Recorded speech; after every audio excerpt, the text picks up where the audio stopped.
That video ran about a month ago. And when it ran, within 24 hours of it running, it had been removed by YouTube. That was the first part of it. And then the second part was they sent me a message and said, your channel has now been deleted. Now, I've been on YouTube for about 10 years now, hundreds of millions of video views, the most watched news anchor on YouTube, certainly in terms of local news, and was deleted. And I mean, so I sent an appeal and said, why is this? And they sent back within 30 minutes, your appeal's been denied. And it never said why, other than saying that I violated their medical misinformation policy. My question for YouTube is, which part of the policy did I violate? What is the medical misinformation found inside that report? Is it about the 8 kids? Is that not true? Because the CDC says it is true. Or is it the issue of whether or not vaccines don't actually work in preventing the contraction or the spread of COVID? Because that's also true.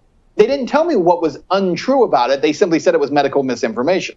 Yeah, and here's the scary part. There's a 21-year-old in Silicon Valley sitting on a beanbag eating Doritos, deciding who's whether or not you're going to be banned or not. I mean, you know what I'm saying? I mean, seriously, this is like these Gen Zers out there who've got nothing better to do than have beanbag time. What's your take on all of the standards that are not standards? Well, that's the problem, is that nobody knows what the standards are. Nobody knows what the community standards are. And here's the other thing. If all of the same information was in that video, but I changed the way that I said it. If I said 8 children have died, we have to get everyone vaccinated so they don't end up like these 8 children, right? If I had said that, would I still have been banned?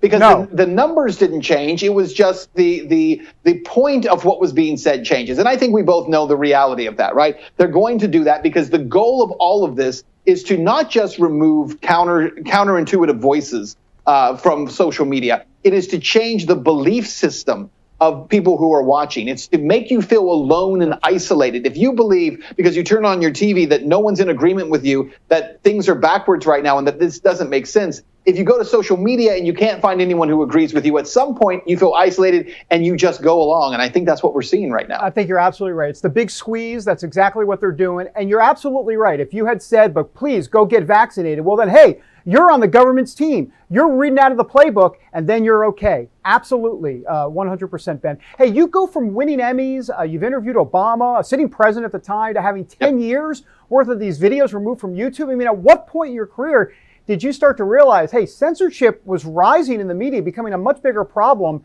that we're even seeing today? When did this start? How recent do you feel like this has gone back? Well, it actually goes back to around 2016. What's interesting is if you track this, and I have for several years now, it was right after the 2016 election when Trump beat Clinton. In 2016, Media Matters for America put out a whole set of information, right, to its donors saying, here's the problem. And these are their words, not mine. They said the problem is we already control broadcast media. We control the messaging there, but we don't have control of social media, and we have to get control of that before the next election. And so for the next 4 years, they started employing these groups like the Atlantic Council, and they started working with organizations like USA Today to become fact checkers and create a system through which they could purge social media of countering voices. And that's really been the goal. And so for the last 4 years, it's been happening. That's why, by the way, you mentioned that we're doing a social platform. We literally, David, just launched it about 10 minutes ago. It officially became live, sovereign.media. And we launched this because we know that there is this increasing purge of voices that has already taken place, but it's only going to get much worse. There is no scenario in which YouTube is suddenly going to take its foot off your neck and say, you know what, we've purged enough. It's time to now allow those voices to come back in. And one way you know that is look at this so-called whistleblower, this Facebook whistleblower who's not a whistleblower at all, who is now pushing for what? Pushing for more government control, more censorship, and actually pushing for bureaucrats to take control of Facebook's algorithms so that they will be able to control what you see.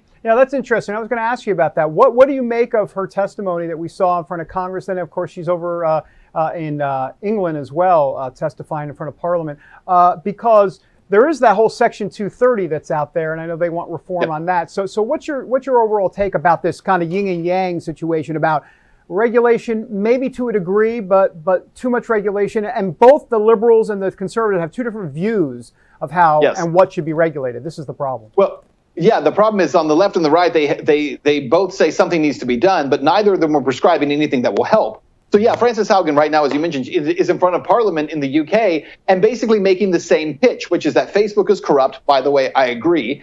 That Facebook is not good for society, and I agree with that as well. The problem is what is she prescribing? Well, the prescription here is not to say, let's break up Facebook. Facebook is controlling too much of the internet or controlling too much information. She's not prescribing, hey, the user is the customer of Facebook and also the product of Facebook because they're taking your data and selling it. Let's change that. Let's make that illegal. She's not saying that.